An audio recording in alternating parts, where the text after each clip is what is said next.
Assalamualaikum warahmatullahi wabarakatuh.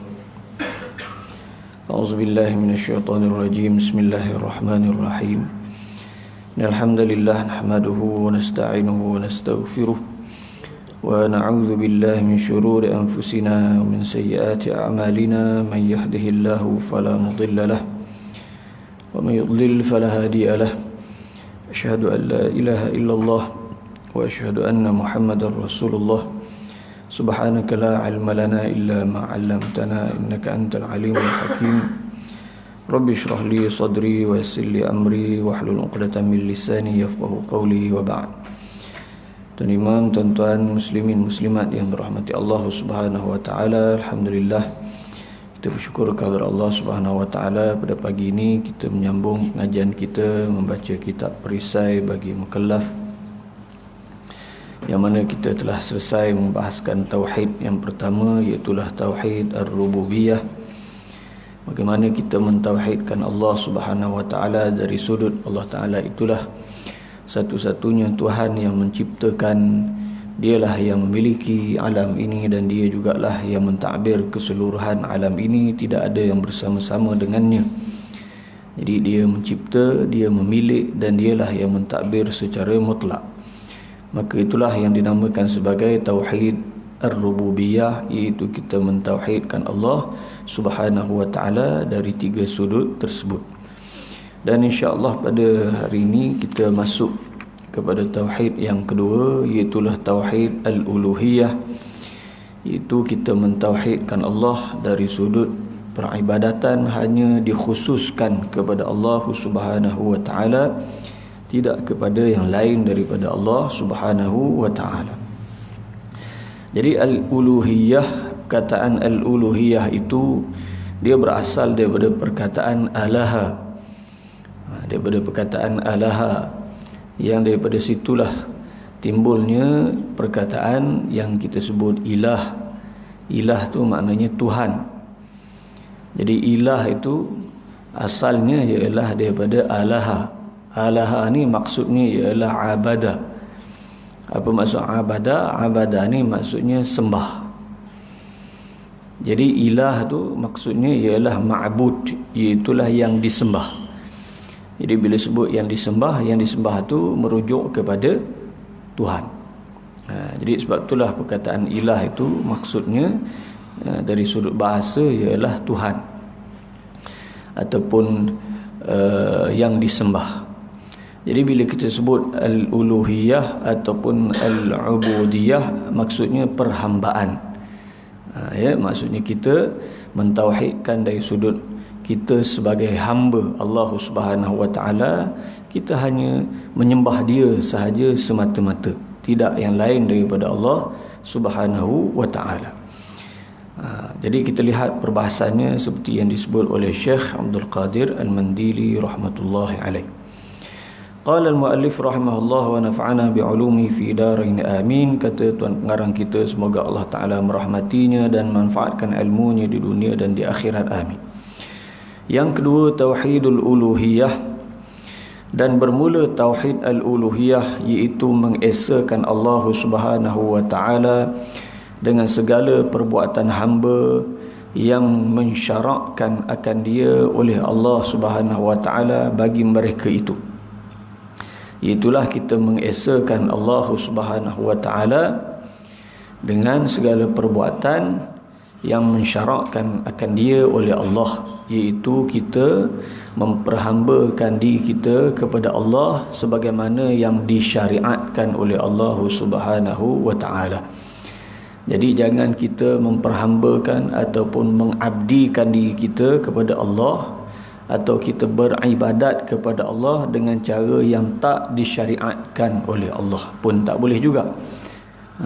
Kita kata kita mentauhidkan Allah dari sudut kita ni sebagai seorang hamba, tetapi cara kita mentauhidkan Allah dari sudut uluhiyah ini, iaitu dari sudut kita beribadat kepada Allah ini, tidak sebagaimana yang disyariatkan oleh Allah pun tak boleh juga. Allah Ta'ala dia syariatkan bagaimana cara untuk kita beribadah kepada dia. Dia ada cara dan kaedah dia sebagaimana yang ditunjukkan oleh Nabi kita sallallahu alaihi wasallam. Tiba-tiba dia ubah cara dan kaedah yang ditunjuk oleh Nabi itu. Seperti yang berlaku kepada ajaran-ajaran sesat sekarang ni kan. Kalau tanya kepada dia, kamu sembah siapa? Dia jawab Allah Ta'ala juga. Tetapi cara dia tu tak sama dengan cara yang diajarkan oleh Nabi SAW. Maka tak boleh juga kita kata betul tauhid uluhiyahnya itu. Salah juga. Kita kata solat tu 5 waktu. Contoh kan, solat itu 5 waktu sebagaimana yang diwajibkan oleh Allah dan Rasulnya SAW. Dia pula kata dia dah melepasi dah level tu, level dia tinggi lagi daripada tu. Level dia tu kononnya level hakikat. Jadi solat dia tu dipanggil solat daim. Solat daim. Wallazina hum fi salatihim daimun. Kononnya dia itu sentiasa dalam keadaan solat walaupun dia itu sedang bekerja, walaupun tengah buat apa pun, dia tu dah memang sentiasa solat. Konon level dia tu dah tak perlu macam kita lah. Macam kita ni kena solat 5 waktu lagi, Zuhur, Asar, Maghrib, Isyak, Subuh. Dia kata dia dah melepasi dah waktu tu. Jadi kalau tengok satu segi macam hebat lah, dia pun ibadat juga. Tapi adakah itu cara yang diajar oleh Nabi? Adakah Nabi bagi tahu bahawa sampai satu level maka kamu dah dikira sebagai sentiasa dalam keadaan solat, kamu dah tak terikat dengan 5 waktu? Ada tak Nabi ajar macam tu? Tak ada pula. Bahkan Nabi sendiri pun sehingga hampir-hampir kewafatan baginda SAW pun masih mendirikan solat. Bahkan bukan sahaja solat bersendirian, bahkan masih lagi mendirikan solat jamaah. Itu Nabi.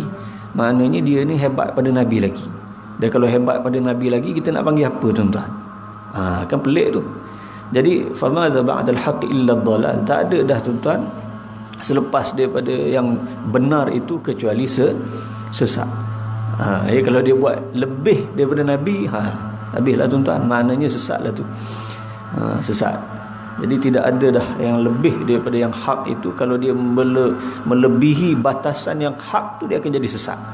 Itulah seperti yang berlaku kepada golongan-golongan ahlul bid'ah yang sesat lagi menyesatkan. Sebab itulah disebutkan di sini, itulah kita mengesakan Allah Subhanahu Wa Taala dengan segala perbuatan hamba yang mensyarakkan akan dia. Maknanya yang mensyarakkan, dia mengajarkan cara peribadatan seorang hamba itu ialah Allah Subhanahu Wa Taala.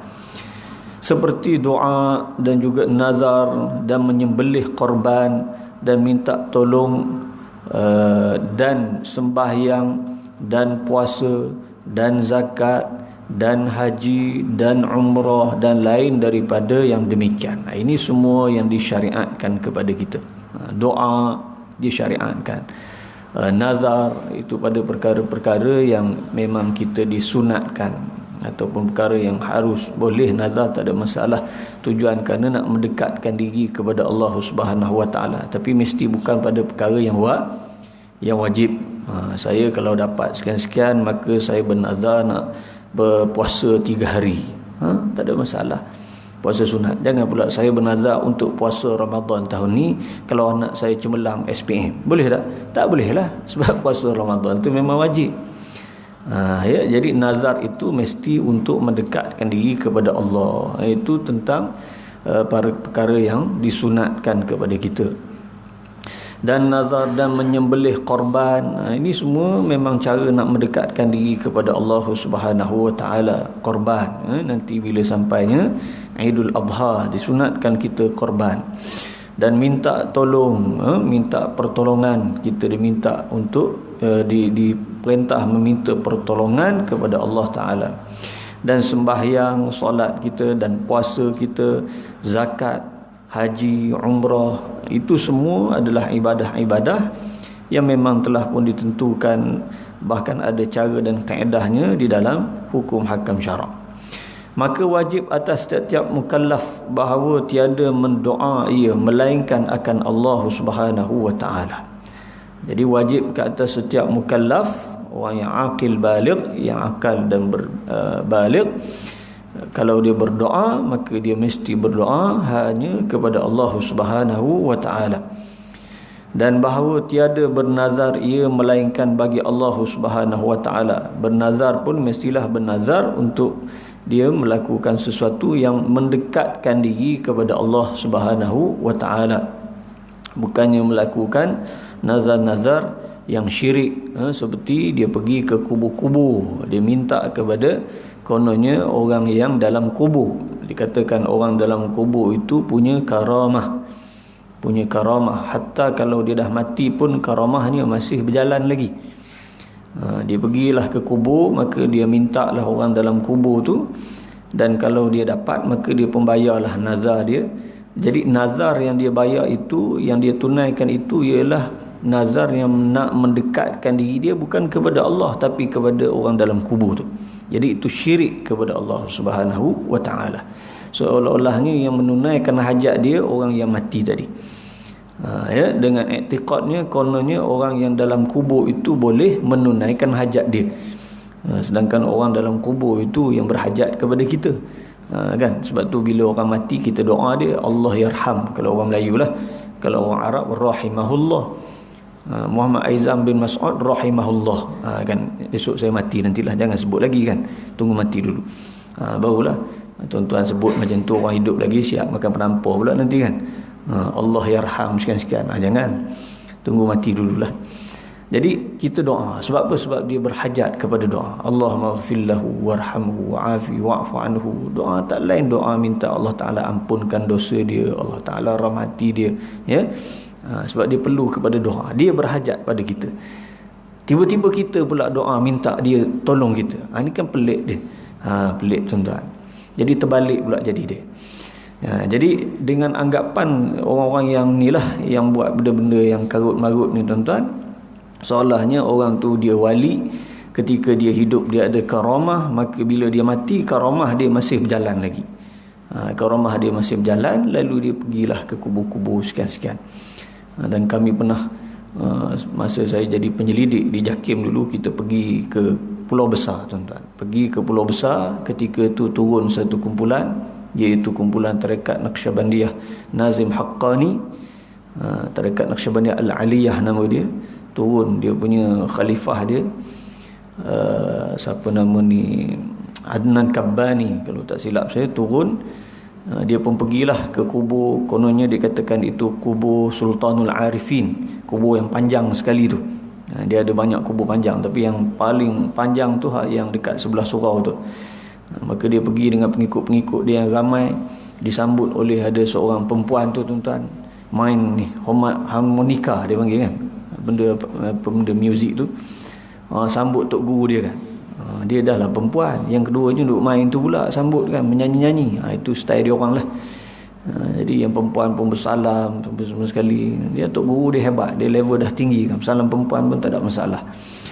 Pergilah masuk dalam kubur, lepas tu masing-masing berbai'ah. Sebelum bai'ah tu berdoa, wahai Syekh, terimalah taubat kami, wahai Syekh. Minta ampun pun dengan Syekh juga tuan-tuan. Minta ampun, mintalah dengan Allah. Wa man yaghfirudz dzunuba illallah. Siapa lagi lah yang mengampunkan dosa kita ni kalau tidak Allah. Yang mengampunkan dosa ni hanya Allah Ta'ala sahaja. Hatta Nabi pun tak boleh ampunkan dosa kita, tuan-tuan. Dia pergi minta ampun dengan Syekh, ya. Jadi ini kan pelik tuan-tuan. Kemudian bai'ah pula, letak tangan atas kubur. Letak tangan atas kubur dan macam-macam lah dia bai'ah. Ya, itu berlaku di Pulau Besar. Dan saya pergi baru-baru ni tengok tuan-tuan. Dulu masa ialah tak tahulah macam mana pihak pentadbiran di sana tuan-tuan. Saya ingat dah tak ada dah kambing-kambing untuk disembelih tu, tapi sekarang ni nampak banyak kambing. Dan orang Islam ada, orang Hindu ada, orang Buddha ada. Dia boleh bersatu dalam hal tu tuan-tuan. Dia orang ni jadi macam satu agama pula dalam masalah orang kata sembelih-sembelih ni tuan-tuan. Masing-masing tujuannya sama, nak minta hajat daripada benda karut tu, ya. Okey, jadi itu yang dimaksudkan nazar, kerana nak mendekatkan diri bukan kepada Allah, yang lain daripada Allah ni syirik kepada Allah Subhanahu wa taala, dengan anggapan kononnya benda-benda itulah yang boleh menunaikan hajat-hajat mereka, ya. Okey. dan tiada bernazar ia melainkan bagi Allah Ta'ala, dan bahawa tiada minta tolong ia melainkan akan Allah Subhanahu wa Ta'ala. Tuan-tuan, kita nak minta tolong dalam perkara yang ada asbab pada manusia, tak apa. Bukan kata tak boleh kita sakit kan, COVID-19 ni, tuan-tuan kena pergilah hospital. Kalau demam, sesama, batuk, pergilah hospital, pergi cek. Jangan kita pakai doa saja, tak kenalah. Sebab asbab kesembuhan itu memang ada, iaitu kita disuruh mengambil sebab, disuruh sebagai berikhtiar, tadawu kan. Nabi suruh kita supaya pergi berobat kalau kita sakit. Pergi berobatlah, tak ada masalah. Cuma tuan-tuan, jangan kita meminta kepada makhluk pada perkara yang tiada kuasa pada makhluk. Itu maksud dia, iaitu kita nak minta Allah Subhanahu wa Ta'ala, kita nak minta hujan turun, kemarau, kita minta kepada manusia, boleh tak? Tak boleh lah. Sebab soal hujan ni tuan-tuan bukan kerja manusia, itu adalah kerja Allah Subhanahu wa Ta'ala. Jadi kena minta kepada Allah. Maka disunatkan kita untuk solat sunat istisqa. Kalau umpama berlaku kemarau yang panjang, maka disunatkan kita untuk solat sunat istisqa. Sebab kita tahu yang menurunkan hujan itu hanya Allah Subhanahu wa Ta'ala kan?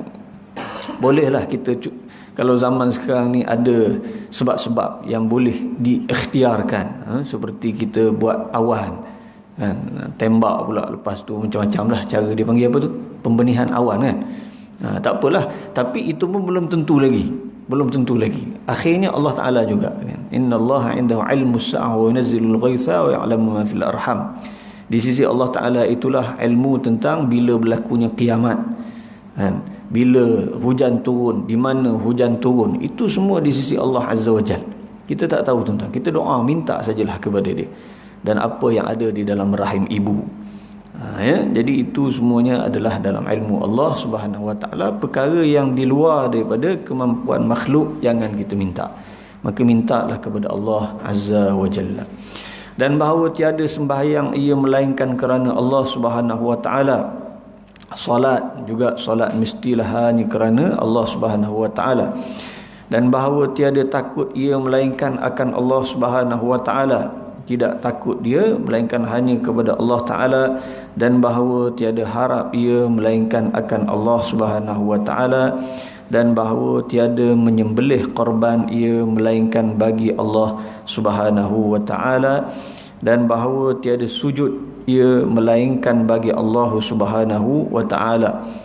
Sujud tuan-tuan dengan dahi kita ke atas tanah ni tak boleh kita lakukan kecuali hanya kepada Allah Subhanahu wa Ta'ala. Jangan kita sujud kepada makhluk, kepada manusia, macam mana sekalipun kita hormat kepada dia, jangan sehingga kita buat sujud kepada dia, boleh jatuh kufur. Boleh jatuh kufur. Dan bahawa tiada berserah ia melainkan kepada Allah Subhanahu wa Ta'ala. Maksudnya bertawakal, mestilah kita gantungkan diri kita ni hanya kepada Allah Subhanahu wa Ta'ala. Tapi dengan syarat kita telah berusaha. Mestilah akhdhu bil asbab tu wajib.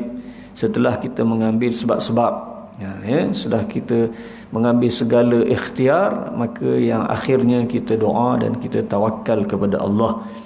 Kalau kita tak mengambil sebab, tak berusaha, tak berikhtiar, terus kita gantungkan diri kita kepada Allah, itu bukan tawakkul, itu tawakul nama dia. Dia ada beza, tawakul dengan tawakkul, ada beza tuan-tuan. Jadi yang disuruh oleh agama ni ialah ikhtiar, usaha, dan akhir sekali doa serta tawakal. Dan pendeknya bahawa tiada mengerjakan ia akan amal ibadah melainkan kerana Allah Ta'ala sahaja. Maksudnya pendek kata, dia kata tidaklah kita mengerjakan apa juga amal ibadah kita ini kecuali hanya kepada Allah Ta'ala, barulah itu dinamakan tauhid. Tauhid dalam apa? Dalam peribadatan. Sebab tauhid al-uluhiyah ni ialah kita mentauhidkan Allah Subhanahu wa Ta'ala semata-mata dalam amal ibadah kita, bukan kepada yang lain daripada Allah. Dan jangan menyangkutkan ia akan Allah Ta'ala dengan makhluknya pada menyekutukan ia akan Allah Ta'ala dengan makhluknya pada ibadahnya. Jangan sekali-kali menyekutukan Allah Ta'ala dalam peribadatan. Ini jelas yang berlaku kepada golongan syirik, yang berlaku kepada golongan syirik, seperti yang berlaku kepada golongan musyrikin di Makkah itu. Walaupun mereka percaya akan Allah Subhanahu Wa Ta'ala itulah yang menciptakan mereka, yang menurunkan hujan. Mereka tahu yang turun hujan, yang menciptakan langit-langit dan bumi kan. Wala in sa'altahum man khalaqas samawati wal arda la yaqulunna Allah. Mana mereka tahu kalau ditanya siapalah yang menciptakan langit-langit dan bumi, mereka tahu yang menciptakan itu bukannya bahala-bahala yang keliling Kaabah tu, sebab bahala-bahala itu pun mereka yang pahat sendiri. Jadi mereka tahu yang menciptakan itu ialah Allah Ta'ala. Tetapi ketika mereka nak menyembah, mereka gunakan bahala-bahala itu sebagai perantara-perantara. Liqarribuna ilallahi zulfa. Mereka mendakwa itu boleh mendekatkan diri mereka kepada Tuhan. Maka syiriklah mereka itu dalam peribadatan. Jadi sepatutnya kalau mereka dah tahu sebenarnya Allah Ta'ala itulah satu-satunya Tuhan, dialah yang menciptakan segala-galanya, maka sembah pun mestilah hanya menyembah kepada dia, bukan menyembah kepada yang lain daripada dia, walaupun atas nama perantaraan. Dan itulah yang berlaku kepada golongan yang mula-mula syirik kepada Allah Subhanahu Wa Ta'ala pada zaman Nabi Nuh alaihi salam. Jadi tuan-tuan, itu antara punca kenapa mereka jatuh syirik, iaitu kononnya mengatakan bahawa perkara-perkara tersebut menjadi perantara antara mereka dengan Allah Subhanahu Wa Ta'ala. Maka jangan minta ampun ia daripada segala dosa melainkan akan Allah Subhanahu Wa Ta'ala, kerana tiada ada yang mengampuni dosa melainkan Allah Subhanahu Wa Ta'ala, seperti yang tersebut di dalam Sayyidul Istighfar. Sayyidul Istighfar, Allahumma anta rabbi la ilaha illa anta khalaqtani wa ana 'abduka wa ana 'ala 'ahdika wa 'adika mastata'tu a'udzu bika min syarri ma sana'tu abu'u laka bi ni'matika 'alayya wa abu'u bi dhanbi faghfir li fa innahu la yaghfiru adh-dhunuba illa anta Yang ujung tu Sayyidul Istighfar tu ada sebut fa innahu la yaghfiru adh-dhunub, sesungguhnya tidak ada yang mengampunkan dosa illa anta, kecuali kamu. Jadi kalau dia tu orang yang mengamalkan Sayyidul Istighfar, penghulu istighfar ni, tiba-tiba dalam masa yang sama dia pula mensyirikkan Allah. Bila dia nak minta ampun dengan tok guru dia. Tok guru pula offer. Tok guru kata dia boleh mengampunkan. Siapa-siapa yang nak skip kan, nak boleh sampai kepada Allah ni dekat dengan cepat, jadi masuk kumpulan aku, dia kata. Sebab apa? Sebab aku boleh ampunkan semua dosa-dosa yang sebelum tu. Itu yang ramai orang terjebak dalam ajaran sesat, tuan-tuan, dengan anggapan bahawa tok guru tu boleh mengampunkan dosa. Dia ada banyak dosa kan. Mungkin dia dulu kisah silam, dia berzina, makan riba, makan rasuah, macam-macam lah. Tiba-tiba dia rasa dia nak kembali kepada Tuhan, tapi masalahnya dia masuk ajaran-ajaran yang salah. Tok guru pula offer, mengatakan bahawa dia boleh mengampunkan dosa. Dia boleh mengampunkan dosa. Maka orang-orang ni pun ikut, tuan-tuan, kumpulan-kumpulan ni. Dan akhirnya jadi sesat. Jadi sesat dengan anggapan mereka tu dah terampun dosa dan sebagainya. Sedangkan tidak ada yang mengampunkan dosa tu, tuan-tuan, kecuali Allah Subhanahu Wa Ta'ala. Maka tiada harus bagi seseorang itu minta ampun dan minta maaf akan hantu atau tok keramat atau tok nenek, seperti berkata ia pada ketika lalu pada tempat yang disangkanya ada hantu padanya, Assalamualaikum, minta tabik Datuk Bumi Putra di sini. Apa benda tu tulis, tuan-tuan? Ini bahasa mentera apalah ni kan. Jadi Assalamualaikum, minta tabik ni hormat. Minta tabik Datuk Bumi Putra di sini. Mana dia panggil, kononnya penjaga kat situ lah tu. Dia panggil Datuk Bumi. Tu dia. Jadi putra di sini, dia itulah putra kan. jangan ambil salah silih. Anak cucu tiada erti bahasa. Mungkin bahasa kot kan. Maksudnya dia mengaku dia tu tak erti bahasa lah kot kan. Maksud apa tuan-tuan? Dia nak menunjukkan bahawa dia tu hina. Dia tu hina sangat. Dia itu terlampau, orang kata rendah sangatlah. Di hadapan yang menjaga tempat tu tadi tu. Ya. Jadi yang menjaga tempat tu, dia nak anggap siapa tuan-tuan? Dan tentulah yang menjaga itu syaitan, jin, iblis, apa semua kan. Dia pula yang minta perlindungan daripada benda-benda itu tuan-tuan. Sepatutnya dia mintalah perlindungan daripada Allah. Kan kita belajar a'udzubillahi minasyaitonirrajim. Itu yang paling ringkas, paling mudah. Nak tinggi sikit 3 qul huwallahu, qul a'udzu birabbin nas, qul a'udzu birabbil falaq. Kan itu muawwizat dipanggil. Ayat-ayat untuk minta perlindungan. Perlindungan kepada siapa? Perlindungan kepada Allah. Tiba-tiba yang ni minta dengan siapa? Tak tahu siapa-siapa. Datuk Bumi kan. Kononnya mereka beranggapan ada penjaga. Setiap tempat tu ada penjaga. Nak masuk hutan kononnya ada penjaga. Di tempat-tempat yang tak ada orang duduk kononnya ada penjaga. Jadi kalau nak pergi ke situ kena minta kebenaran daripada penjaga, minta perlindungan daripada penjaga itu. Jadi itu menjadi ruang kepada iblis, syaitan, apa semua ni tuan-tuan. Dia akan jadi makin besar kepala. Tengok manusia ni minta pertolongan dengan kita. Tuan-tuan. Sebab tu tak boleh. Tak boleh ya. Kita jangan takut pada benda-benda yang seumpama itu. Mereka itu juga adalah makhluk Allah Subhanahu wa taala. Sebab tu Nabi kata idza tawaghalatil ghilan fa'adhinu. Kalau sekiranya syaitan tu menyerupakan diri, ya kadang-kadang dia menyerupakan diri. Dia boleh menyerupa diri tuan-tuan dengan rupa-rupa yang hodoh. Jadi kita jangan takut. Fa'adhinu, kita azan saja. Kita azan maka larilah dia. Dia lari. Dia takut dengan kalimah-kalimah Allah Ta'ala ni. Dia takut. Jadi kita azan. Bukannya kita lari pula. Kalau kita lari, dia makin beranilah. Kita pula takut tuan-tuan. Dia makin beranilah. Sebab dia tu tak lain hanyalah makhluk sahaja. Dia jin. Dia jin, dia syaitan. Dia makhluk. Dia seperti kita juga tuan-tuan. Bahkan kita ni lebih mulia dari sudut kejadiannya. Laqad khalaqnal insan fi ahsani taqwim. Allah Ta'ala telah pun ciptakan kita ini pada sebaik-baik kejadian. Insan, manusia ni sebaik-baik kejadian. Itu dari sudut kejadian lah. Tapi dari sudut amalan belum tentulah. Kalau jin itu Islam dan dia lebih soleh lagi daripada kita, boleh jadi dia lebih baik lah daripada kita kan. Kalau kita ni manusia, walaupun kejadian kita hebat, sebab itulah Nabi dan Rasul pun daripada kalangan manusia.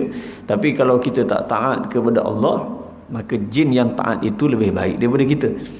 Tengok amalan jugalah ya. Sebab ada juga orang yang mengatakan sebaik-baik manusia, dia kata seburuk-buruk jin, macam itulah.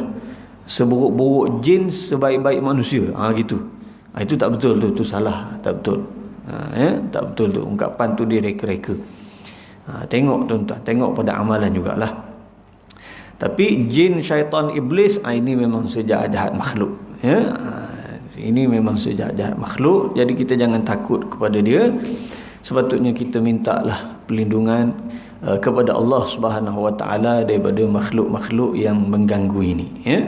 Bukannya kepada makhluk-makhluk itu sendiri, seperti yang berlaku kepada sesetengah golongan.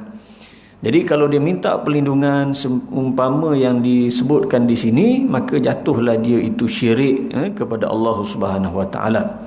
Maka yang demikian itu perbuatan orang jahiliyah. Kerana firman Allah Ta'ala dalam suratul Jin kan, wa annahu kana rijalun minal insi ya'udzuuna birijalin minal jin fazaduhum rahaqa kan. Wa annahu kana, dan sungguhnya dahulu ada kalangan manusia, laki-laki dari kalangan manusia yang mereka itu meminta perlindungan laki-laki daripada kalangan jin. Fazaduhum rahaqa. Para ulama ada perbahasan tentang maksud fazaduhum rahaqa. Lalu bertambahlah pada mereka itu dosa. Sebab mereka minta pertolongan dengan jin, dengan syaitan, maka bertambahlah dosa. Sepatutnya minta dengan Allah. Setengah para ulama tafsir kata fazaduhum rahaqa, tu hum tu kembali kepada jin. Rahaqa tu maksudnya bertambahlah takabbur, sombong. Sebab apa? Sebab manusia minta tolong dengan dia, dengan jin, dengan syaitan, dengan iblis. Jadi bila kita minta tolong dengan iblis, syaitan apa semua tu, maka mereka jadi makin besar kepala lah. Kita pula jadi makin hina di hadapan mereka. Jadi ada beberapa tafsiran para ulama tentang ayat tu. Tapi yang pasti memang tuan-tuan, pada zaman jahiliyah dahulu mereka ni minta pertolongan dengan jin. Umpamanya ketika mereka dalam permusafiran di tengah padang pasir, mereka nak berehat.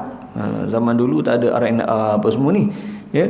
Sekarang ni kalau kita nak ke Madinah daripada Mekah tu kan ada banyak RNA, cuma dia taklah macam RNA tempat kita ni kan. Jadi tuan-tuan, kita berhenti situ apa semua sekali. Jadi zaman dulu pun begitu, mereka akan berhenti, dia akan buat kemah dan sebagainya, bermalam di situ. Jadi sebelum dia buat kemah nak bermalam di situ, dia akan minta dulu perlindungan dia tukang jaga tempat tu. Minta perlindungan siapa? Jin lah. Minta perlindungan syaitan dulu. Kami semua ni nak duduk dekat sini, minta kamu tolong jangan ganggu kami apa semua begitu begini. Itu menjadi fi'il perangai orang-orang jahiliyah satu ketika dahulu. Jadi serupa lebih kurang macam perangai orang kita jugalah setengah je kan. Minta tolong jin, iblis, syaitan dengan macam-macam nama lah, jembalang tanah, jembalang air, jembalang tak apa benda lagi kan. Jadi benda-benda tu semua tuan-tuan, benda-benda yang syirik kepada Allah Subhanahu Wa Taala yang dah dihapuskan oleh Nabi sallallahu alaihi wasallam. Dengan ayat-ayat Al-Quran, dengan doa-doa Nabi kan. A'udzu bikalimatillahi tammati min syarri ma khalaq, macam kita sebut tadi dalam doa siapa jadi imam tadi. Itu kita minta perlindungan dengan Allah Ta'ala, dengan kalimah-kalimah Allah Ta'ala yang maha sempurna daripada semua kejadian-kejadian yang buruk yang Allah Ta'ala sendiri ciptakan. Benda-benda tu semua Allah Ta'ala cipta. Iblis, jin, syaitan, COVID-19 ni Allah Ta'ala belaka cipta. Jadi nak minta perlindungan, minta dengan Allah Ta'ala, bukan dengan makhluk, ya. Minta dengan Allah Ta'ala, moga-moga kita dijauhkan daripada semua makhluk-makhluk yang ni ciptaan-ciptaan Allah yang jahat itu, yang buruk itu, yang Allah Ta'ala cipta untuk apa tuan-tuan? Untuk Allah Ta'ala uji, untuk Allah Ta'ala uji. Jangan petikai pula kenapa ada COVID-19 ni, menyusahkan saja, nak sembahyang Jumaat pun tak boleh dah. Sudah. Jangan tuan-tuan, jangan petikai. Semua tu tujuannya ialah libtila, tujuannya ialah untuk menguji kita. Allah Ta'ala nak uji kita, nak tengok macam mana kita ni, tahan tak ke tidak. Dia nak tengok, dia nak uji kita. Ada juga orang kata ustaz ni semua bala daripada Allah Ta'ala ni. Bala tu tunggu dulu, itu nombor 2 tuan-tuan. Tuan-tuan nak kata bala secara mutlak, di zaman Sayyidina Umar Al-Khattab radhiyallahu anhu, tuan-tuan, ta'un amawas itu menyebabkan berapa ramai orang sahabat meninggal dunia. 25,000 orang sahabat campur dengan tabi'in yang meninggal dunia di Syam. Tuan-tuan nak kata tu bala. Maksudnya bala tu seolah-olah nak kata ni yang kena penyakit ni orang jahat belaka. Tak kenalah, tak boleh tuan-tuan. Tak apalah, kita boleh, iyalah bala tu kita tak nafilah, benda tu ujian daripada Allah Subhanahu Wa Taala. Yang penting pada kita ni ialah macam mana kita merespon sesuatu bala ataupun ujian yang Allah Taala turun kepada kita. Macam mana kita respon? Kalau kita respon dalam keadaan kita tak boleh terima takdir Allah Taala tu, kenapa begitu kita bersoal, bermakna tuan-tuan kita orang yang tak boleh sabar dengan ujian Allah Taala. Tapi kalau kita sabar, kita tahu ini ujian Allah untuk melihat sejauh mana keimanan kita, ketahanan kita, maka dapatlah kebaikan, dapatlah pahala. Sebab tu Nabi kata ajaban li amril mu'min fa inna amrahu kulluhu lahu khair wa laysa dhalika illa lil mu'min in asabathu sarra fa sabar fa syakar fa kana khairan lahu wa in asabathu dharra fa sabar fa kana khairan lahu. Ajaib urusan orang mukmin ini sentiasa dalam keadaan baik, dan itu tidak berlaku kecuali hanya kepada seorang mukmin. Kalau dia diberikan, dikurniakan oleh Allah Ta'ala dengan kenikmatan, dengan kebaikan, dia bersyukur, maka pahalalah bagi dia. Kalau dia ditimpa dengan keburukan, musibah, bala, bencana dan sebagainya, dia sabar, maka pahalalah baginya. Jadi tengok macam mana kita merespon, tuan-tuan. Ya, ujian daripada Allah Subhanahu wa taala ini. Okey. Artinya dan bahawasanya adalah pada zaman jahiliyah beberapa orang lelaki daripada manusia meminta pelihara mereka itu, yakni perlindungan mereka itu dengan beberapa laki-laki daripada jin. Pada ketika berhenti mereka itu di dalam perjalanan mereka itu pada tempat yang ditakuti. Ya. Khususnya kalau di zaman dulu tu padang pasir lah, tempat yang tak ada manusia duduk. Ya. Dan jangan menyembelih ia akan binatang. Yang seterusnya, tuan-tuan, dan jangan menyembelih ia akan binatang seperti ayam dan kambing dan kerbau bala dan lainnya kerana hantu laut atau hantu darat atau tok nenek atau tok keramat atau lainnya. Jadi Syekh Abdul Qadir Mandili ni dia sebut apa yang berlaku pada waktu itulah kan. Jadi dia lebih tahulah, tuan-tuan. Bila dia sebut tu makna dekatlah dengan masyarakat tu benda-benda tu. Kita pun tak tergambar dah benda tu sebenarnya masih berlaku kan. Sepatutnya tak berlaku dah, tuan-tuan. Tapi bila tuan-tuan pergi macam tempat di pulau besar tu, kita tengok pun heran, tuan-tuan. Masih berlaku lagi. Ya? Dan orang tak putus-putus pergi ke sana. Silap akhir bulan ni, musim-musim COVID-19 ni, ramai pula lagi orang pergi, tuan-tuan. Saya waktu pergi, ialah ujung tahun lepas lah kami pergi kan. Masa tu ada program di Melaka. Bulan 12 ke bulan 11, ujung bulan 11. Jadi subhanallah, kita pergi tu, ya Allah, tuan-tuan, ramai orang pergi. Maksudnya bot tu tak kosong lah, penuh. Penuh bot tu. Jadi apa benda dia orang buat kita pun tak tahu. Jadi yalah, susah kita nak cakap. Ada seorang abang tu, dia tu orang Melayu, orang Islam kita. Dia kerja dia, tuan-tuan, kerja dia tukang membersihkan tempat pemujaan tu. Jadi dia pandai pula. Bila kita tanya ni tempat apa ni bang? Tak ada apa ni, dia kata. Ni saya cuma bantu-bantu bersih je, dia kata. Jadi ni benda ni karut-marut belaka ni, tak boleh percaya ni semua, mengarut je, dia kata. Pokok Hindu ramai datang ni tempat ni. Jadi saya ni cuma jadi tukang pembersih saja. Tapi dia letak tabung situ. Dia cari makan kat situ, tuan-tuan. Dia cari makan kat situ. Dia kata kita nak tegur dia orang ni, kita mesti saya tak adalah pakai kopiah apa semua. Saya buat macam orang bodoh, tak kerti apalah kan. Saja je nak tengok. Jadi dia kata kita dengan orang macam ni, dia pandai dia pula ceramah dekat kita. Dengan orang macam ni kita kena hati-hatilah. Kita tegur dia, tapi kita tegur macam tarik rambut dalam tepung. Pandai dia, tuan-tuan. Padahal dia cari makan kat situ, tuan-tuan. Dia cari makan kat situ, tempat pokok Hindu puja, pokok Buddha orang Melayu kita, kononnya tempat tu tempat keramat. Dan kalau orang Hindu tu dia letak benda tu yang bunga-bunga dia tu kan. Dia susun elok.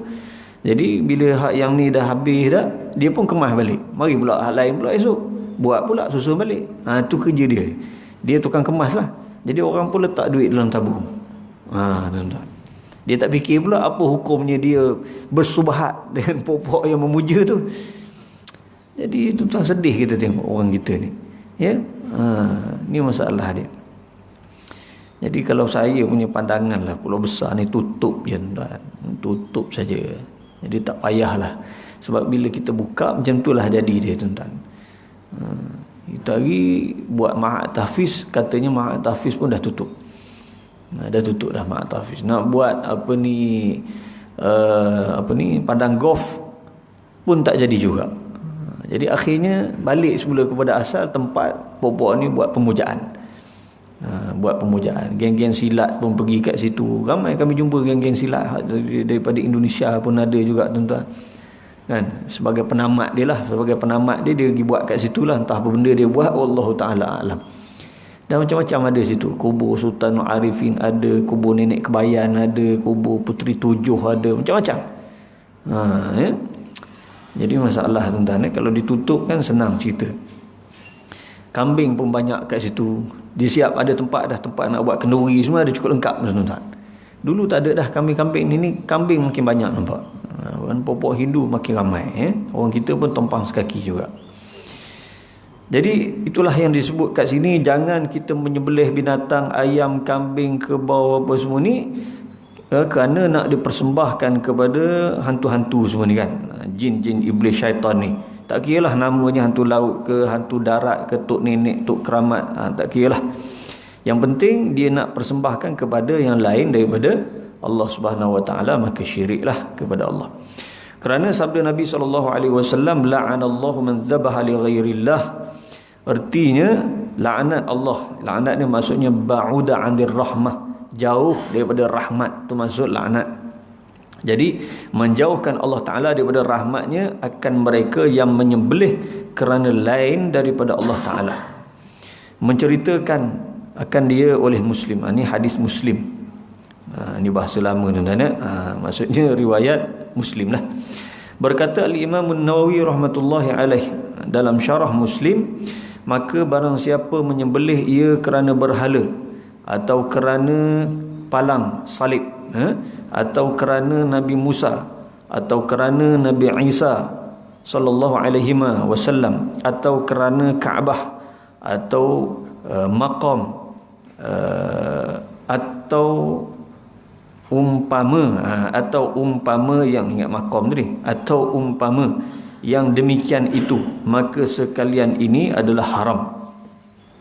Jadi tak kiralah kalau dia menyembelih itu lain daripada Allah Ta'ala, tujuannya bukan kerana Allah, walaupun kerana seorang Nabi, itu yang disebut tadi kan, walaupun kerana Nabi kan, Nabi Musa, nak dipersembahkan Nabi kepada Nabi Musa ke, ataupun kepada Nabi Isa ke.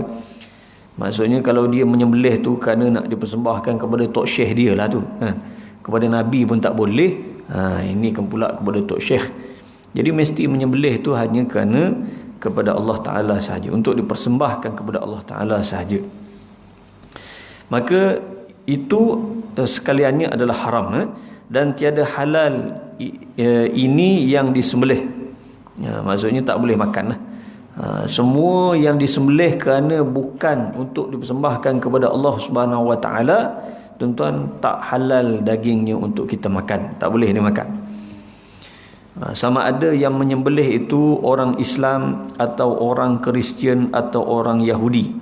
Sebab Kristian dan Yahudi ini pada asalnya mereka ni dipanggil sebagai Ahlul Kitab. Jadi kalau mereka kalau kita sembelih pun tak boleh, mereka sembelih pun lagilah tak boleh. Kalau dia sembelih itu bukan kerana nak mendekatkan diri kepada Allah, ataupun nak untuk ialah kerana Allah Subhanahu Wa Taala.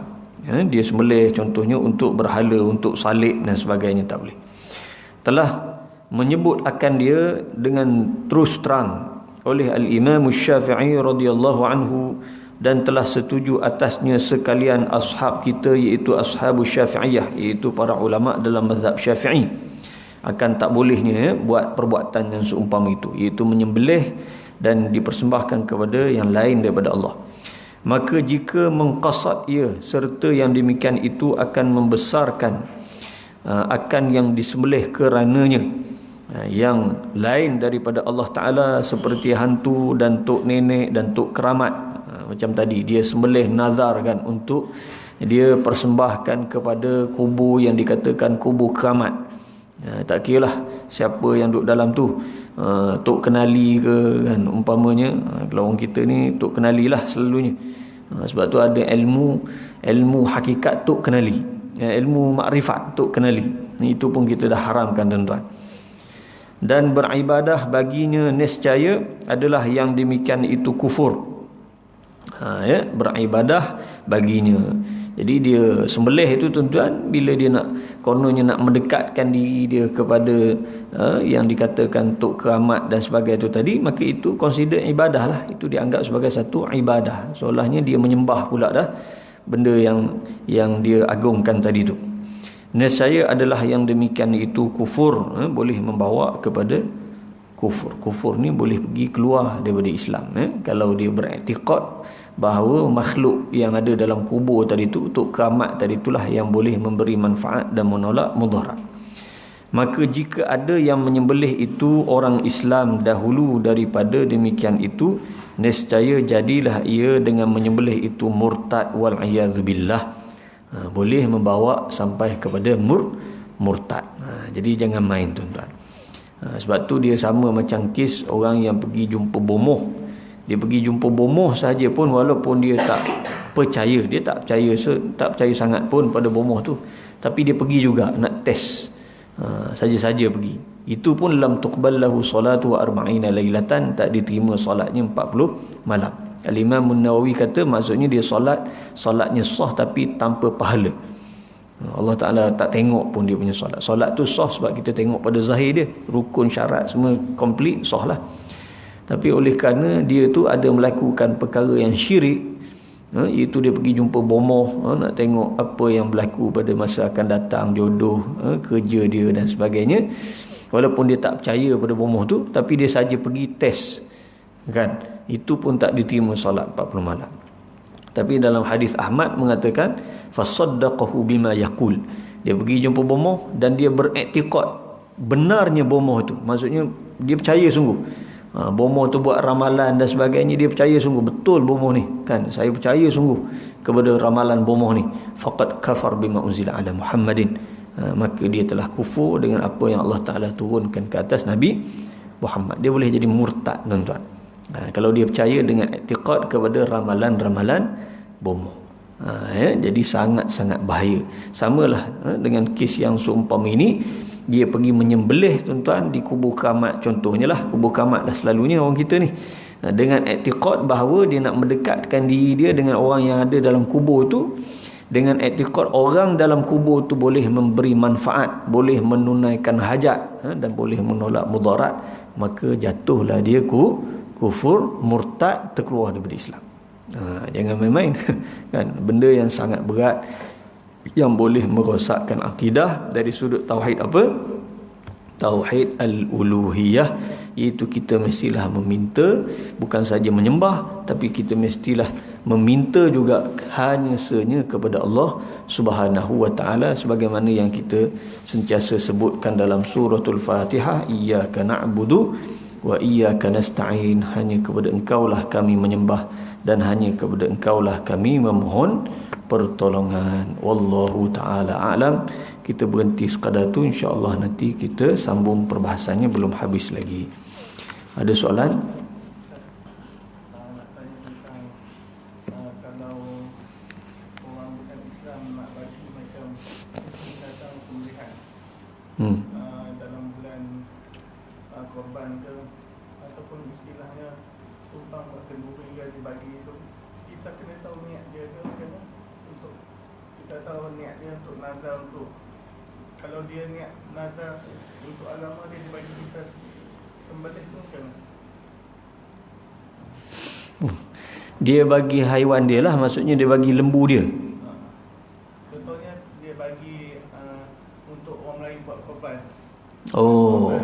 Kalau dia bagi maka tak ada apa-apalah, tak ada masalah. Kita sembelih tu, kalau contohnya dia tengok macam ni, kalau dia bagi maka dia sudah jadi milik kita. Dia bagi maknanya haiwan korban tu dah menjadi hak milik kita lah, dah jadi macam orang bagi duit kat kita, dah jadi duit kita. Jadi duit kita tu terserah kita nak buat apa pun. Kalau kita nak sedekah, maka kita sedekah lah, kita yang dapat pahala. Orang kafir tu tak dapat apalah, kan. Dan pemberian dia tu dah menjadi hak milik kita. Jadi sama jugalah kalau dia bagi lembu korban kepada kita, dia bagi tu maksudnya terpulang kepada kita. Kita nak buat sembelih sebagai korban pun boleh, ataupun tak sembelih sebagai korban pun boleh. Terpulang kepada kita. Jadi dia tu tak ada kena-mengena lah. Tak ada kena-mengena. Itu disebut sebagai hibah ataupun hadiah lah. Jadi hadiah ni kita boleh terima daripada orang kafir, tak ada masalah. Boleh. Tak ada isu lah, tak ada isu kenaan dengan korban. Jadi sebab dia dah jadi hak milik kita, maka kalau kita nak buat korban, maka kita akan dapat pahala. Kalau dia yang niat korban, memang dia tak dapat apalah. Dia tak dapat apa-apalah. Wallahu ta'ala alam. Jadi kita berhenti sekadar tu, insya-Allah. Ada lagi? Okey.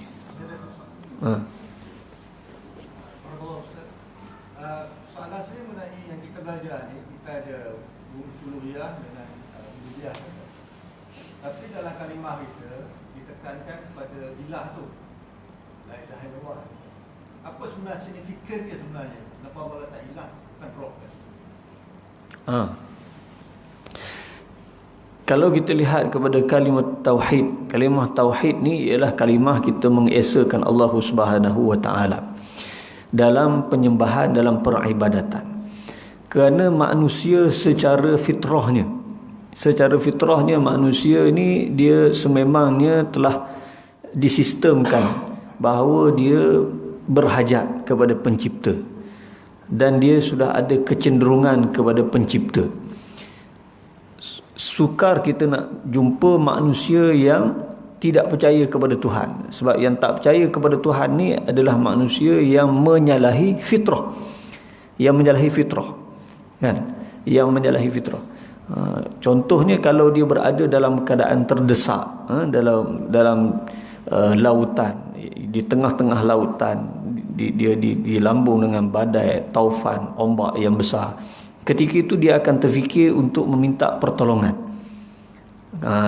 Bukan kepada makhluk, sudah tentulah dia akan terfikir ada satu kuasa yang hebat. Itulah yang menciptakan ombak tadi, badai tadi, taufan tadi, ribut tadi tu. Dia akan minta kepada benda tu, tapi dia tak tahu benda tu apa.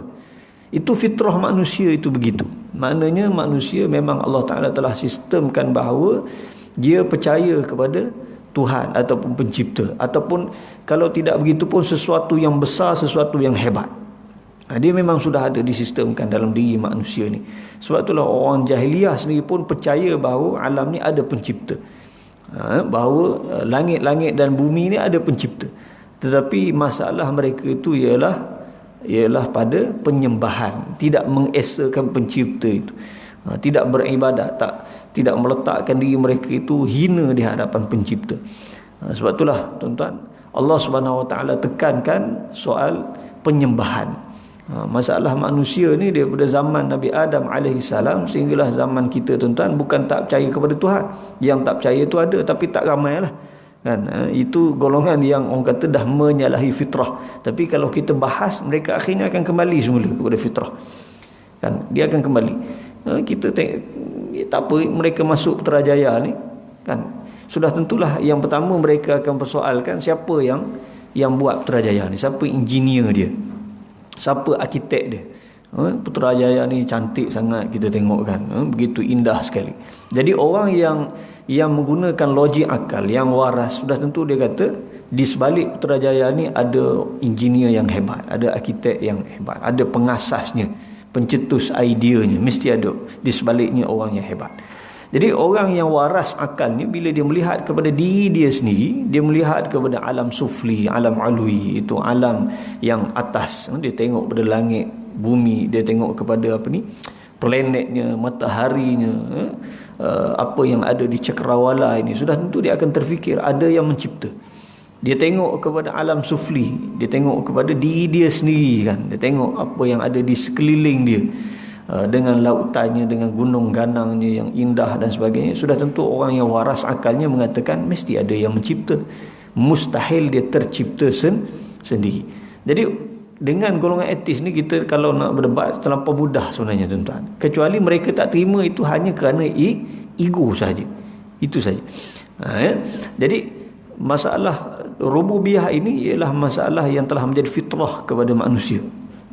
Memang manusia itu dia seolah-olahnya menerima kesemua sekali tuan-tuan, boleh kata terima bahawa di sana ada sesuatu yang maha hebat, yang maha berkuasa.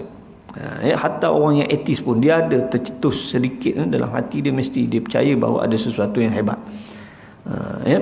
Jadi masalah manusia yang paling utama ialah tidak menyembah kepada Allah Subhanahu Wa Taala, tidak mentauhidkan Allah Subhanahu Wa Taala dari sudut peribadatan. Sebab itulah ditekankan oleh Allah Subhanahu Wa Taala pada kalimah tauhid itu dari sudut penyembahan, la ilaha illallah. Dan itulah yang berlaku pada umat semua zaman daripada dulu sampailah ke hari ini. Wallahu ta'ala alam. InsyaAllah kita sambung lagi dalam kuliah yang akan datang. Yang baik pada Allah, kurang daripada diri saya sendiri. A'udzubillahi minasyaitonirrajim. Bismillahirrahmanirrahim. Allahumma inna nas'aluka bi'annaka antallah alladzi la ilaha illa anta al-wahidul ahad al-fardus samad الذي لم يلد ولم يولد ولم يكن له كفوا أحد أن تدفع عنا البلاء والوباء أن تدفع عنا البلاء والوباء أن تدفع عنا البلاء والوباء والزلازل والمحن والفتن ما ظهر منها وما بطن ونعوذ بك من جهد البلاء ودرق الشقاء وسوء القضاء وشماتة الأعداء برحمتك يا أرحم الراحمين والحمد لله رب العالمين. سبحانك اللهم وبحمدك أشهد أن لا إله إلا أنت أستغفرك وأتوب إليك. السلام عليكم ورحمة الله وبركاته.